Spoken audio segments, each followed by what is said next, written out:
Yo, what's up, guys? It's Kitty Johnny GTV, and I'm back again with another video. I'm just at the airport here in Toronto Pearson Airport, and I just wanted to do a quick little video, talk to you guys about some of the Premier League games that went down this past weekend.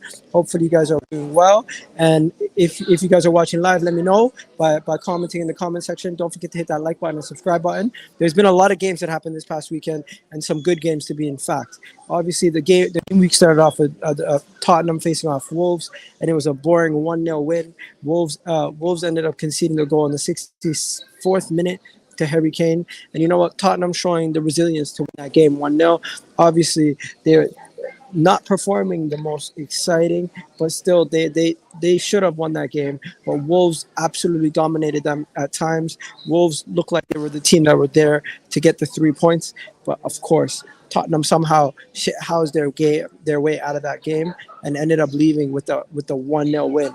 Yo, Iga, change the title. You are winning the league. I'm gonna gas. I'm out to what? Yo, Iga, challenge, bro. We are winning the leave. I'm gas. Arteta in. No way, Iga. What's up? What's up, Jack Black? What's up, people? What's up, people? So yeah, we got a lot to talk about. We got a lot to talk about with the Premier League going on and everything else. If you don't know, Arsenal are top of the table right now. Yes, Arsenal are top of the table with 9 points, with 3 wins, no losses. And you know what? We scored 9 goals, only conceded 2, kept 2 clean sheets. And yeah, you know what? Let's get straight into that Manchester United game. What a performance by Manchester United. Wow. Absolutely scintillating at times. You guys dominated them at times when it comes to coming back on transition quick on the in the attack. You're playing a lot more of a counter-attack game. They had majority of the possession, but they weren't doing anything with it. Yes, they took a lot of pop shots, but your defense looked really solid. Varane and Lisandro Martinez did well, but the main thing you guys won, you won that midfield battle. Scott McTominay, Bruno Fernandes, and Eriksen absolutely bossed Elliott, Jordan Henderson, and Milner. It was sorry about that. I'm not gonna lie to you guys. I was let them keep talking. My apologies. I'm surprised from United today. I wasn't surprised. If you've seen Liverpool's midfield, they had Jordan Henderson, they had Milner, and Elliott. You know what I mean? They had 3 people in the midfield who I don't think they've ever played a game together, them 3. And Manchester United today did what they did under Oli. They counterattacked, they found their way, and Jadon Sancho put it away nicely. He took his time. He didn't rush himself. And Jadon Sancho showed why he was worth the money that he was showed. Today, Rashford started up top, and he delivered. Rashford showing that, you know what, he somewhat can still be relied on slightly, although a lot of people still have given up on him in the United fan base. But we'll have to wait and see. Respect. I appreciate your honesty, bro. Yeah, man, we have to keep it. Call a spade a spade. Liverpool were poor, but just as much as they were poor, you guys executed your game plan. And Ten Hag did what he had to do. Do you think Arsenal will compete for the league? Honestly, a lot of people are saying Arsenal top of the league. We're going to do something. I don't believe it yet. I'm going to have to see how we do against the other top teams in the league. But if we can continue to beating the small teams, we'll be in the mix for top 4 and potentially higher up the table. I think we should aim for the sky and see where we land. That's where I think. It was a decent game. Yeah, the Liverpool-Manchester United game was a decent game. I still have our reservations over Elanga, but that Manchester United lineup today looked a little bit more fluid, a little bit better, but it was more of an Ollie type team, very much counter-attacking, very much not holding on to possession, not really recycling the ball too much. Liverpool still had a lot of the possession, and surprisingly, the moment they bring on a decent midfielder in Fabinho, they end up scoring a goal with Mo Salah. So there you go. Do you think Arsenal can compete? We've already spoken about that. Long ball and inshallah. You know what? I think that's not giving them enough credit. They clearly seen that the way that they were going to score was to bypass the midfield quickly and get at the attackers quick. And that's what Manchester United did. That's what Manchester United did, right? Team has improved massively. Yeah, man. My team has improved massively. You support United, I'm assuming. So yeah, we'll see. We need Neto, Tielemans, believe me. Title number 14's on its way.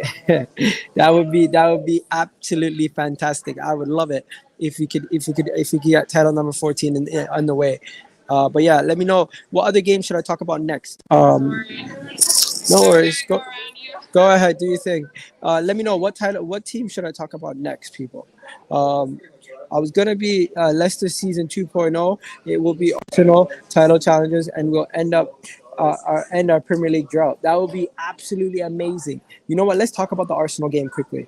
What did you guys think about the Arsenal game? Because when I watched that game, I said to myself, this team has become something else, man. This team has become something else. We dominated the game away from home. We dominated possession. They didn't really have a sniff. Okay, we're gonna get to the Chelsea Leeds game in a second, people. We're gonna get to Chelsea Leeds in a second. But Arsenal, 14 shots, 6 shots on target,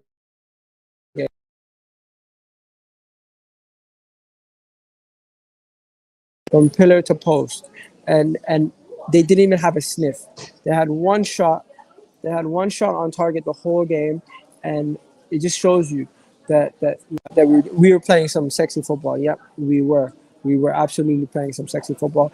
I think Gabriel Jesus has shown that he's levels above what we had prior. He's a player who can do both build up and link up play. Absolutely fantastic. I love that. Zinchenko showing he's an absolute boss. Uh, and has the highest winning percentage out of any player to play 50 games in the Premier League. You have William Saliba scoring a goal. Wow. Odegaard proving the hitters wrong after having some poor performances over the past couple. Sorry about that, people. I don't know what the hell just happened. Sorry about that. Sorry about that. Sorry about that. Okay, let's get into the Chelsea game now. But yeah, I don't think there's anything more to say about the Arsenal game. I've already done an Arsenal match reaction, so go check that out. Let's go to the Chelsea game. Yo, Chelsea are in the mud. Chelsea are absolutely in the mud. Chelsea, now, I'm not going to crucify Chelsea too much. I'm just going to be honest. You guys can't finish your dinner. You have attackers who are not scoring. You have defenders who are getting silly red cards like second yellows like Koulibaly, now putting you under more pressure to now bring another center back because you're already short in that position. And when it comes down to it, if Thomas Tuchel can't figure out if Thomas Tuchel can figure out a way to play these players and get something out of them, he's gonna start putting himself under a lot of pressure. Sorry about the background noise, people. I'm at the airport. Um, I also felt like a major issue that Chelsea had was they create all these chances, but they don't finish their dinner. If they bring in a striker, yes, that might help them, but they still have other deeper issues. They don't have enough of their signings in for the defensive end. They still need another center back to shore up that back three because they don't have enough men. If they're gonna play a back three the whole season, they need to get some more bodies in there to shore up that defense. And the midfield, I think they need a more traditional DM. I think they need a more traditional DM, but Leeds absolutely humbled them. Leeds showed them who's boss. Rodrigo doing what he does. Jack Harris ending them off, making it 3-0. And Chelsea starting off the season pretty poorly, to be honest. They played very well against Tottenham, but they got an undeserved draw. And today, I mean the other day, they lost 3-0. Pretty crazy if you ask me. Now, the Manchester City game was absolutely nuts. Absolutely. Fofana is not the answer. I agree. Fofana is not the answer. Defensively, they need younger center backs to come in, but I don't know if Fofana is the answer. Now, what a game of football, that 3-3 draw, Newcastle versus Man City, Saudi Arabia versus Qatar. What a game that was. Guys, let me know what you thought about that 3-3 draw versus Newcastle. I'm not going to lie. Almiron, in 28 minutes, scoring his goal. Obviously, Gundogan started the goal sheet in 5 minutes. Then Almiron scored. When Almiron scored, he's like, he took it personal. What Jack Grealish said when they won the league. And he was saying, Bernardo Silva was playing like Almiron. Callum Wilson then scored in the 39th minute. Then you had a situation where they went into halftime 2-1 down, and everyone was freaking out. I'm not going to lie. Saint Maximin has once said in the past that he considered himself a player who could potentially win a Ballon d'Or. He played like it the other day. He played like a potential Ballon d'Or candidate. And in 54th minute, Kieran Trippier steps up for a sensational free kick. Absolutely sensational free kick. Scores that free kick in the 54th minute. Once he puts that away, 3-1 down. Man City have to come back. Man City have to come back. They have to fight. And you know what happens? They do. Erling Haaland gets a goal in the 64th minute. 64th minute, Bernardo Silva gets a goal. And they got a hard-fought draw. Honestly, Newcastle did deserve the all 3 points at a certain point. But Man City showed the championship resilience to continue to fight until the very end to try to get that win. And they ended up getting with the draw. But you know what? It's a much deserved 1 point for each team. I think it's much deserved that they split that game. They both played well, but Phil Foden has to square that ball. Phil Foden, absolutely horrendous decision making from Phil Foden. He might get dropped the next game if he doesn't sort that out. And at times, Pep makes me laugh. Did you see his post-match interview after that? He's like, they're like, how'd you feel? You get dominated by Newcastle. He's like, we play an opponent too. There's two people playing. That's what he said, and it was funny. I found that hilarious. Yep, the oil derby. The oil derby was something else. And because of Newcastle picking up a point versus Man City, Arsenal went top of the table. Thoughts on West Ham? West Ham. What do I think of West Ham? Honestly, I don't really think of West Ham. But they're 20th in the table. They've got 0 points, 3 losses, 5 goals conceded. I think 0 goals scored. They're the only team in the league to not score a goal. That's how poor they have been. They need to figure out their attack. What happened to Antonio? Antonio used to be a fantasy beast last a couple of seasons. Ben Rama at one point was a fantasy beast. I don't know what happened to their mainstays, but they need to sort themselves out. They need to figure out what the hell's going on over there and get themselves back in action, back sorted out. Also, Leicester. Leicester's another team that has started off quite poorly. They lost to Arsenal, they drew against Brentford, and they lost to Southampton. So Leicester's another team that is really, really poor. I want information about Moussa Diaby. Bro, it does not look like we're going to get Moussa Diaby. He's probably going to sign a new contract with Leverkusen, and that's what's going to happen. West Ham are moving mad. West Ham are not doing nothing. That's how they're moving. Who would have thought that West Ham, Leicester, and Wolves would be bottom of the table after 3 games? Crazy. Who is more terrible, Chelsea or Liverpool?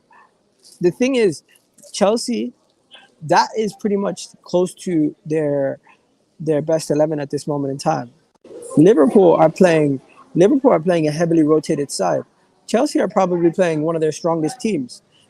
Sorry, bar Loftus-Cheek and Conor Gallagher. That team was pretty strong that they played against Leeds. Where you look at Liverpool. Liverpool have not played their strongest team. Liverpool are very injury riddled at this moment in time. Let me just name some of the players that are injured. They have Thiago Alcantara injured. They have Jota injured. They have, if I'm not mistaken, Ibrahim Konate is injured. If I'm not mistaken, Joel Matip's injured. Fabinho was rested. I don't know what's going on with Keita. They have a situation where just like the majority of their starting 11 are actually injured, where Chelsea, that is their starting team that's getting close to their starting 11 that's getting slapped 3-0. You know what I mean? At Manchester United, Fulham, and whoever else they've played, Manchester United, Fulham, and Crystal Palace, they should do much better. 100% they should do much better. But of course, Liverpool, I still believe Liverpool, if Fabinho becomes healthy and Thiago Alcantara healthy for a long season, you're going to see them absolutely dominate possession and dominate games. It's just they don't have midfield depth. Liverpool don't have midfield depth, and Chelsea just don't have a good attack. They can't finish off games. Their defense is used to be quite solid, but they've been conceding goals left, right, center. If I had to pick one between the two, who's worse right now, I would say it's Liverpool's worse because of the injuries. Chelsea, they still can get better. Liverpool can still get better. They both can get better. But at this moment in time, Liverpool's injuries, they're unsavable. They're going to go into that game versus Southampton with Harvey Elliott, Henderson, and Fabinho in their midfield. I know that midfield should be good enough to boss a game against Southampton, but at this moment in time, I question if they can do it. Oh, they're facing Bournemouth, actually. Yeah, we'll have to wait and see. No way Chelsea finish above us without spending. That team is dead. Is Chelsea's team actually that dead, though? Is Chelsea's team actually that dead? Come on, let's keep it real. Is Chelsea's team that dead to the point where you guys are like, they have Raheem Sterling, Koulibaly, Pulisic is dead, Cucurella, Havertz, Mason Mount, Conor Gallagher's okay. Conte's past it. Hakim Ziyech is dead. Reece James is good. Marcus Alonso is dead. What happened to Mendy? What happened to Mendy? Mendy was amazing. Now you have shouts for Kepa to start over him. Mendy's purple patch is over.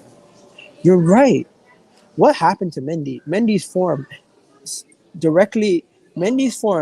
dipping is directly linked to the poor form that Chelsea are currently on. Let's be honest. Mendy dip in form is clearly correlating with the defensive issues. He's making clangers after clangers, and Rudiger might be a bit better than they think. You know what I mean? Aubameyang is an underwhelming signing, adding nothing to Chelsea but swag. They don't know that yet. They think Aubameyang would add a lot to their team, so we'll have to wait and see. I personally think Aubameyang is a good player, but I just think he's past it when it comes to the Premier League level. He was missing chances left center. He doesn't build up play, and him and Raheem Sterling are going to bump into each other a lot in that final third. You're going to see that.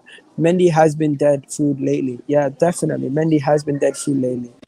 Who haven't we spoken about? So we spoke about Arsenal. We spoke about Man City. We spoke about Tottenham. We spoke about Chelsea. Manchester United. Casemiro is not the solution, but it might be the right step in the right direction. Getting actual DM in, getting somebody who could actually bring experience, another leader in the dressing room. You know what? My analysis of these games, when I look back at them, this past weekend, there was a lot of surprises. I was surprised that Man City dropped points.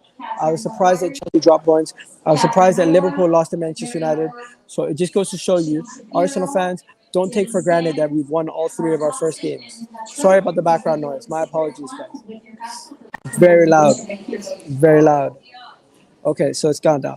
So yeah, don't let anyone take for granted that we've won our first three games. Don't let anyone try to guilt trip you into saying, oh, it's early, this is that. Yes, it is early.